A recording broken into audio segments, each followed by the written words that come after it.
सत्संगति शुभ लाभसु भजत एक गुण तीन।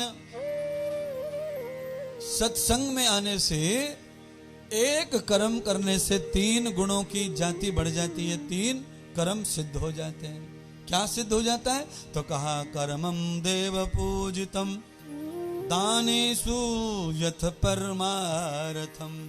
जो व्यक्ति सत्संग में पहुंच जाता है उसकी देव पूजा हो जाती है, यहां आकर बिना कहे बिना किए अपने आप हो जाती है, और दान हो जाता है। ये वे कर्म परमार्थम, और परमार्थ का कर्म हो जाता है। जो व्यक्ति परमार्थ का कर्म कर ले, देव पूजा कर ले, दान कर ले, उसके त्रिपिंड पूरे हो जाते हैं, जो गया जी में प्रसिद्ध हैं। त्रिपिंड पूरे हो जाएंगे। सत्संग में आया तो आपके 3 पिंड पूरे हो जाते हैं। और जब हमारे त्रिपिंड का मुक्ति, बंधन मुक्त हो जाता है, ऋण चुक जाता है, तो त्रिलोकीनाथ, त्रिगुणातीत, त्रयंबकम परमात्मा हमें समा जाते। यावतम शरीरम प्रफुल्लम ये वे अंश विभूषितम। महाराष्ट्र की इस पावन धरा पर नागपुर उमरेठ के इस दिव्य भूमि को बारंबार प्रणाम करते हुए बागेश्वर बालाजी भागवत भगवान, सदगुरु भगवान सन्यासी बाबा को बारंबार प्रणाम करते हैं। अपने अपने माता पिता के चरणों को बारंबार प्रणाम करते हैं। सदगुरुदेव भगवान के चरणों को बारंबार प्रणाम करते हैं। इस प्रांगण में स्थान के देवी देवताओं को प्रणाम करते हैं। और यहाँ उपस्थित आप सभी अथवा टीवी चैनल के माध्यम से घर बैठ करके जो कथा को श्रवण कर पा रहे हैं, बागेश्वर धाम चैनल के माध्यम से, अथवा कल शुभ टीवी पर जो डी-लाइव प्रसारण देखेंगे, आप सबको रामायण की एक पंक्ति के साथ, सिया राममय सब जग जानी करहूं प्रणाम जोड़ी जुग पान। सबको सीताराममय मान करके बारंबार प्रणाम स्वीकार हो। बोलो राधे राधे।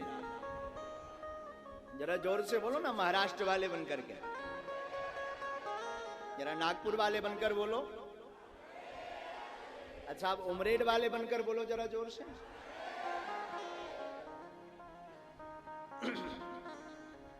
साधु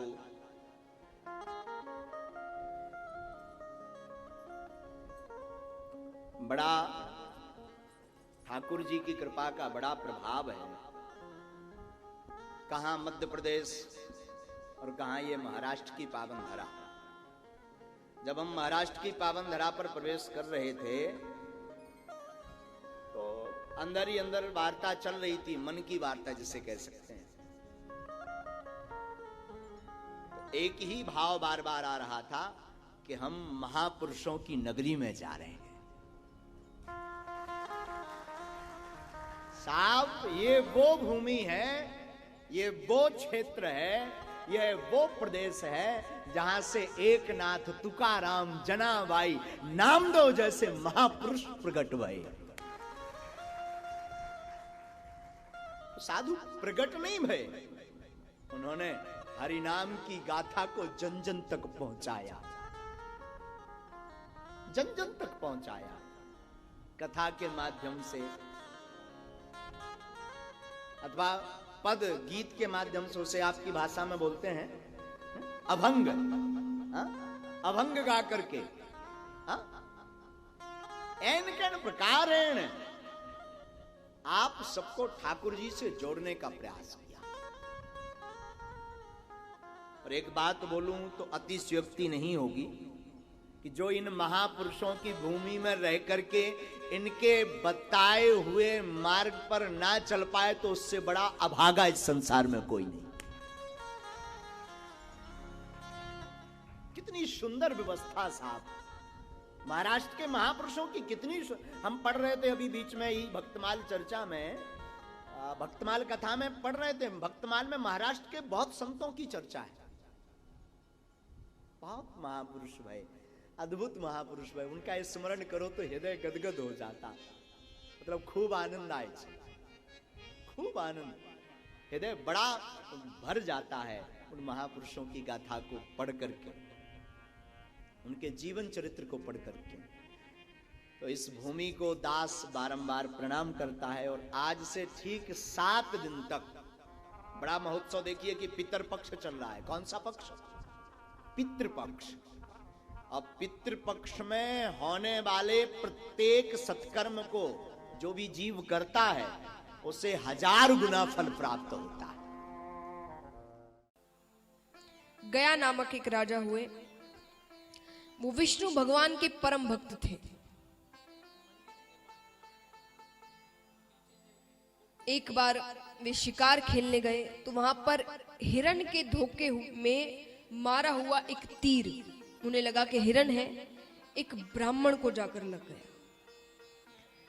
ब्राह्मण को जाकर लगा, ब्राह्मण ने श्राप दिया कि तुम राजा हो पर कार्य तुमने असुरों वाले किए, मैं श्राप देता हूं तुम असुर योनि को ही प्राप्त हो जाओ। और श्राप मिलते ही गया राजा का शरीर 5 कोस तक फैल गया। अब क्योंकि वो विष्णु भगवान के भक्त थे, उनकी बुद्धि भ्रष्ट नहीं हुई, वो अपना राज्य छोड़कर जंगल में चले गए। वहां उन्होंने तपस्या की, ब्रह्मा जी को प्रसन्न किया। प्रसन्न करने के बाद वरदान मांगा कि मेरे दर्शन मात्र से जीव को स्वर्ग मिल जाए, उसका कल्याण हो जाए, कोई भी दर्शन कर ले मेरा। ब्रह्मा जी ने कहा तथास्तु। अब अपने राज्य में वापस आ गए। अब महाराज यहां जो पापी थे उनकी मौज थी, वो जिंदगी भर पाप करते और अंत समय में गयासुर के दर्शन करके स्वर्ग चले जाते। अब यहां नरक लोक खाली होता गया, नरक में कोई नहीं आ रहा और स्वर्ग लोक में पापी बढ़ते जा रहे हैं, सारे पापी स्वर्ग लोक पहुंच रहे हैं। ठाकुर जी को चिंता हुई, देवताओं ने ठाकुर जी से कहा तो ठाकुर जी गयासुर के पास जाते हैं। गयासुर से कहते हैं कि गयासुर हमें एक यज्ञ करवाना है, अब उन्हें कैसे भी उसे मारना है, पर अब तुरंत से जाकर कैसे मारे, क्या कहें, उसने थोड़ी कोई पाप किए हैं, उसे जो वरदान मिला है वो उसका उपयोग कर रहा है बस। तो ठाकुर जी ने कहा कि हमें एक यज्ञ करना है, तो कोई पवित्र स्थान बताओ जिस पर यज्ञ हो सके। गयासुर ने कहा मुझसे ज्यादा पवित्र और क्या हो सकता है कुछ, जिसके दर्शन मात्र से जीव का पापी अगर उसके दर्शन कर रहे हैं और उसके पाप मुक्त हो रहे हैं, वो खुद पवित्र हो जा रहा है, तो इसका मतलब जिसके दर्शन कर रहे हैं वो खुद पवित्र है। तो उसने कहा कि मुझसे ज्यादा पवित्र और क्या होगा, मुझ पर यज्ञ करो। ठाकुर जी ने कहा अच्छी बात है। उसे लेटाया गया, उसके वक्ष स्थल पर भारी हवन कुंड रखा गया, मृत्यु नहीं हुई। कई प्रयास किए ठाकुर जी ने पर मृत्यु नहीं हुई। तब ठाकुर जी उसे कहते हैं कि गयासुर मुझे तुम्हें मारना होगा,